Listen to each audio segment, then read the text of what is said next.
வணக்கம் நண்பர்களே. எனது பெயர் ஆ. சொர்ணராஜ், பிரிவு அலுவலர் ஓய்வு, தலைமைச் செயலகம். அரசு பணியில் இருக்கக்கூடிய பெண் பணியாளர்களை பொறுத்தவரை அவங்களுக்கான மெட்டர்னிட்டி லீவ், மகப்பேறு விடுப்பு ஆரம்ப காலகட்டத்தில் பார்த்தோம்னா 90 நாள் தான் அவங்களுக்கு லீவ் சாங்ஷன் பண்ணாங்க. மெட்டர்னிட்டி லீவ் வந்து ஆரம்ப காலத்தில் 90 நாள் தான் இருந்துச்சு. அப்புறம் ஒரு ஸ்டேஜ் வரும்போது அதை 180 நாளாக அனௌன்ஸ் பண்ணுறாங்க. அப்புறம் ஒரு காலகட்டத்தில் வந்து 270 நாளாக அனௌன்ஸ் பண்ணியிருப்பாங்க. இப்போ நடைமுறையில் வந்து 365 நாட்கள் மெட்டர்னிட்டி லீவை சேங்ஷன் பண்ணுறாங்க. இப்போ இந்த மெட்டர்னிட்டி அப்படின்னு சொல்லக்கூடிய மகப்பேறு அப்படிங்கிறதுக்கு கோர் கான்செப்ட் என்ன அப்படின்னு பார்த்தோம்னா, ஒரு பெண் கருவுற்று ஒரு குழந்தையை பிரசவித்தல், இதுதான் நம்ம மகப்பேறுன்னு சொல்கிறோம்.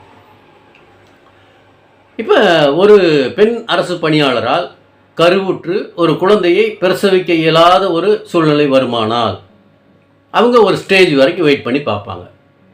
இப்போ அந்த ஸ்டேஜெல்லாம் தாண்டினதுக்கப்புறம் வேறு ஒரு டெசிஷனுக்கு போவாங்க.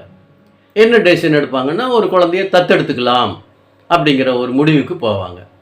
இப்போ அந்த மாதிரி தத்தெடுக்கணும் அப்படின்னு சொன்னால் ஒரு குழந்தைகள் காப்பகத்தில் போய் சட்ட நடைமுறைகளை எல்லாம் பின்பற்றி ஒரு குழந்தையை வந்து தத்தெடுத்துக்கிட்டு வருவாங்க. இப்போ அந்த மாதிரி ஒரு குழந்தையை தத்தெடுத்துக்கிட்டு ஒரு பெண் அரசு பணியாளர் வர்றாரு அப்படின்னு சொன்னால் அந்த குழந்தையை பார்க்குறதுக்கு அவங்களுக்கு வந்து லீவ் தேவைப்படும். இதுக்கான ப்ரொவிஷன் ஏதாவது இருக்கா அப்படின்னு பார்த்தா, ஸ்பெஷல் அடாப்ஷன் லீவ் அப்படின்னு சொல்லி 270 நாட்கள் லீவை வந்து சாங்ஷன் பண்ணலாம்னு சொல்லியிருப்பாங்க. இந்த லீவ் யாருக்கு எலிஜிபிலிட்டி அப்படின்னு பார்த்தா, அந்த தத்தெடுத்திருக்கக்கூடிய அந்த பெண் அரசு பணியாளருக்கு தான் அந்த லீவ் எலிஜிபிலிட்டி இருக்குது. ஆண் அரசு பணியாளருக்கு அந்த லீவ் எலிஜிபிலிட்டி கிடையாது. மெட்டர்னிட்டி லீவ் எப்படி பெண் அரசு பணியாளருக்கு கொடுக்குறாங்களோ அதே மாதிரி இந்த ஒரு குழந்தையை தத்தெடுத்துக்கிட்டு வர்றாங்கன்னு சொன்னால் அந்த பெண் அரசு பணியாளருக்கு தான் அந்த ஸ்பெஷல் அடாப்ஷன் லீவுங்கிறத சேங்ஷன் பண்ணுவாங்க. இப்போ நம்ம ஒரு கதையை பார்த்துட்டு வந்தோம்னா தான் இந்த சப்ஜெக்டுக்குள்ளே நம்ம வர முடியும். சாலமன் அப்படிங்கிற மன்னரை பற்றி ஒரு கதையை படிச்சிருப்போம் சின்ன வயசில். அவருடைய புத்திசாலித்தனத்தை ஹைலைட் பண்ணுற மாதிரி அந்த கதை இருக்கும்.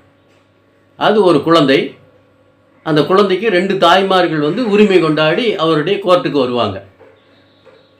தன்னுடைய புத்திசாலித்தனத்தால் அந்த குழந்தையோட உண்மையான அம்மா யார் அப்படிங்கிறத ஐடென்டிஃபை பண்ணுவார் அந்த மன்னர். இதை தான் வந்து அந்த கதையில் ஹைலைட் பண்ணி சொல்லியிருப்பாங்க. இப்போ இந்த கதையை படிக்கும்போது நம்ம சின்ன வயசில் தான் இருந்திருப்போம். இருந்தாலும் ஒரு குழந்தைக்கு 2 அம்மாக்கள் வருவதற்கான சாத்தியம் இருக்கா அப்படின்னு நம்ம நினச்சி கூட பார்த்துருக்க மாட்டோம்.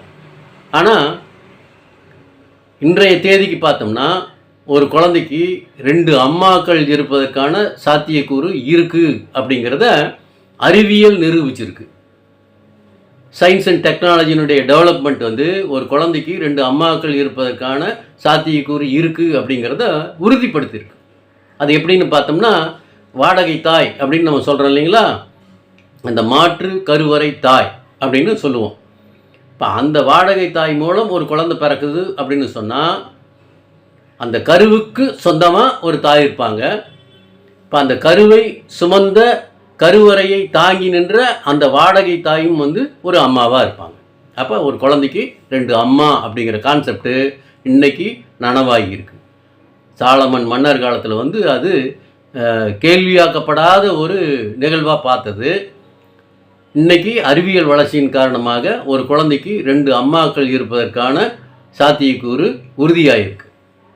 சரி, இதை ஏன் இங்கே சொல்கிறோம் அப்படின்னு சொன்னால், ஒரு பெண் அரசு பணியாளரால் தன்னுடைய கருவை சுமந்து ஒரு குழந்தையை பிரசவிக்க இயலாத ஒரு நிலை வருமானால் அவங்களுடைய கருவை இன்னொரு வாடகை தாயின் கருப்பையில் வைத்து அவங்க 10 மாதம் அந்த கருவை வளர்த்து ஒரு குழந்தையை பிரசவித்து அந்த குழந்தையை இந்த பெண் அரசு பணியாளர்கிட்ட ஒப்படைச்சிருவாங்க.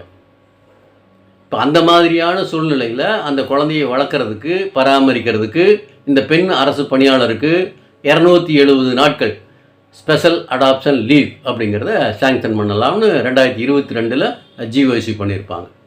இதில் 2-3 விஷயங்கள் சொல்லியிருப்பாங்க. என்ன சொல்கிறாங்கன்னா, இந்த மாதிரியான விடுப்புக்கு 2 நேர்வுகளுக்கு மட்டுமே எலிஜிபிலிட்டி அப்படின்னு சொல்லியிருப்பாங்க. அப்புறம் குழந்தை பிறந்த தேதியிலிருந்து இந்த லீவுக்கு வந்து அவங்க அப்ளை பண்ணலாம் அப்படின்னு சொல்லியிருப்பாங்க. அப்புறம் நெசசரி மெடிக்கல் சர்டிஃபிகேட் வாங்கி என்க்ளோஸ் பண்ணி இந்த லீவுக்கு வந்து அப்ளை பண்ணணும் அப்படின்னு சொல்லியிருப்பாங்க. இதுவும் வந்து பெண் அரசு பணியாளருக்கு தான் இந்த லீவ் வந்து எலிஜிபிலிட்டி, ஆண் அரசு பணியாளருக்கு கிடையாது. அப்போ மெட்டர்னிட்டி லீவும் பெண் அரசு பணியாளருக்கு.